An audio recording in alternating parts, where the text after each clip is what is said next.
वालेकुम, कैसे हैं आप लोग? खैरियत से हैं? अच्छा जी, बहुत शुक्रिया आपका। आपके पसंदीदगी का जो लास्ट वीडियो थी आप लोगों ने बहुत पसंद की और पसंद करने के साथ साथ उसको आपने पूरा भी देखा। तो आज के जो हमारा टॉपिक है वो है क्रैंककेस प्रेशर के हवाले से। जो सिलेंडर्स होते हैं इसमें से बहुत मामूली सा आपका जो कंप्रेशन होता है वो लीक होता है सम के अंदर। वही ऑयल के साथ रिएक्ट करके ऑयल की लाइफ को भी कम करता है।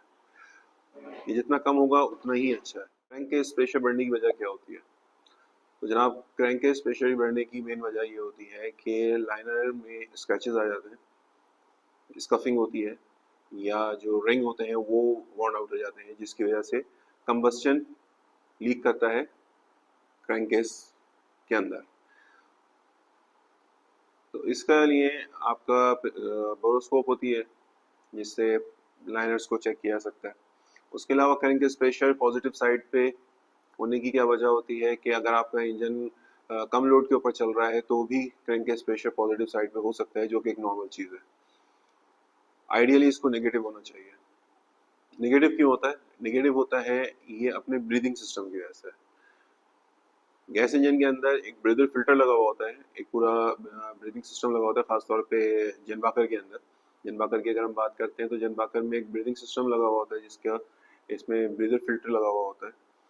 तो जो टर्बो चलता है तो टर्बो फ्यूल को सक करता है। तो जिस तरीके से वो गैस को सक कर रहा होता है, एयर और गैस के मिक्सचर को, उसके साथ साथ उसकी सक्शन क्रैंककेस की तरफ भी होती है। तो वो क्रैंककेस की तरफ से भी जो फ्यूम्स बनते हैं क्रैंककेस के अंदर या जो प्रेशर बन रहा होता है उसको सक करता है, जिसकी वजह से आपका क्रैंककेस की वेंटिलेशन प्रॉपर होती रहती है और ऑयल उसके साथ जो क्रैंककेस प्रेशर होता है वो ऑयल के ऊपर असरअंदाज नहीं होता और ऑयल की लाइफ भी बढ़ती है। तो टर्बो क्रैंककेस के अंदर से प्रेशर को सक आउट करता है और जो कि ब्रेदर फिल्टर से गुजरते हुए ब्रेदर फिल्टर से वो फिल्टर आउट होता है ताकि ऑयल के वेपर्स उसमें कम हो जाए, कम से कम हो जाए, और फिर वो टर्बो उसको खींच के फ्यूल और एयर के यानी गैस और एयर के मिक्सचर के साथ उसको मिक्स करते हुए कोर में भेज देता है, जहाँ पे आपका जो इंटरकूलर और आफ्टर कूलर कोर जो होती है, जो बेसिकली फ्यूल को कूल करने के लिए काम आती है, वहां से होता हुआ फिर ये कंबस्शन के लिए वापस सिलेंडर में चला जाता है। इससे एक फायदा कोर को भी होता है कि कोर क्योंकि हमारे पास एल्युमिनियम की होती है जनबाकर के अंदर, तो जो ये ऑयल का एक ऑयली एक मिस्ट से होता है, वेपर्स होते हैं ऑयल के, तो वो एल्युमिनियम को खराब होने से बचाते हैं, जो कि गैस के साथ रिएक्ट करते हुए कोर झड़ने की वजह बनती है। अगर बात करें और इंजनों की, जिस तरीके से कैट के इंजन होते हैं, कैटरपिलर के, तो उसमें जो क्रैंककेस की लाइन होती है उसको प्रेशर को रिलीज करने के लिए एक लाइन क्रैंककेस से लेकर जाके एटमॉस्फेयर में छोड़ दी जाती है कि सारा जो आपका क्रैंककेस का प्रेशर होता है वो वहाँ पे रिलीज हो जाए, उसको टर्बो की तरफ नहीं लेके जाया जाता है। ये थोड़ी सी डिफरेंस है जन बाकर के और उसके दरमियान में। अच्छा, इसके जो मेन इफेक्ट्स होते हैं वो क्या होते हैं? अगर क्रैंककेस प्रेशर ज़्यादा रहता है तो आपके जो इंजन की सील्स हैं वो लीक कर सकती हैं, जिसके अंदर आपकी मेन सील होती है इंजन की, वो सील लीक कर जाती है, उससे ऑयल लीक हो जाता है।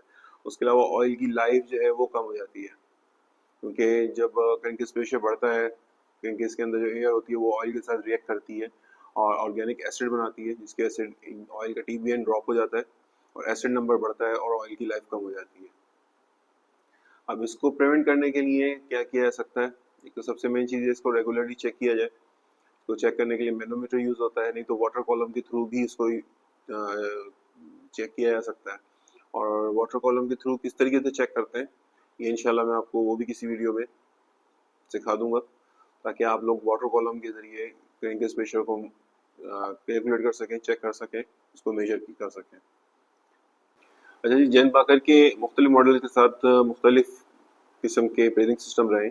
इस तरीके से जो शुरू में इंजन आए थे उसके अंदर छोटा एक मान का फिल्टर लगता था, जो कि आपके क्रैंककेस के टॉप पे होता था कोर के साथ।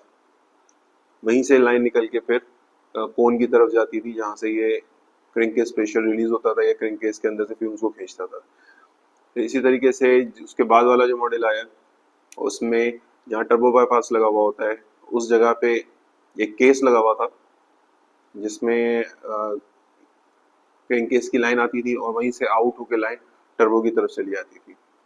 फिर तीसरा जो मॉडल आया है उसके अंदर जो केस था वो कवर होके एक साइड में लगा हुआ था, जो कि बाद में मॉडिफिकेशन आई थी और उसको बाईपास कर दिया गया था और वापस जो मान का छोटा फिल्टर था उसके ऊपर आ गए थे। तो अब राइट नाउ जो ब्रीथिंग सिस्टम है वो मान का छोटा फिल्टर लगता है उसके अंदर और उसके थ्रू चल रहा है। क्रैंककेस प्रेशर अगर पॉजिटिव साइड पे जाता है तो उसकी मेन दो ही वजूहत होती है, जिसका मैंने आपको पहले ही बताया। या तो आपके लाइनर में स्केचेस आ गए या जो पिस्टन के रिंग्स हैं वो वर्न आउट हो गए हैं या आपका ब्रीदिंग सिस्टम काम नहीं कर रहा। ब्रीदिंग सिस्टम काम करने का एक नुकसान ये भी होता है कि जो कोर है वो चढ़ना शुरू हो जाती है। लिहाजा अपने इंजन के ब्लो बाय प्रेशर को या क्रैंककेस प्रेशर के ऊपर आप मॉनिटरिंग रखें, उसको चेक करते रहें। खासतौर पे 4 सीरीज़ के अंदर इसको लाजमी चेक किया जाता है ताकि आप इंजन की लाइफ को और बेहतर से बेहतर कर सकें और इंजन को अच्छे से ऑपरेट कर सकें। इसके हवाले से मज़ीद कोई सवाल हों आप बिल्कुल कमेंट में लिख सकते हैं, या कोई और टॉपिक हो जिसके ऊपर आप चाहें कि मैं वीडियो बनाऊँ तो वो भी आप शेयर कर सकते हैं। तो इंशाल्लाह ताला उसके ऊपर भी जो मेरी मालूमात होगी मैं आपके साथ शेयर करूँगा। तब तक के लिए अल्लाह हाफ़िज़।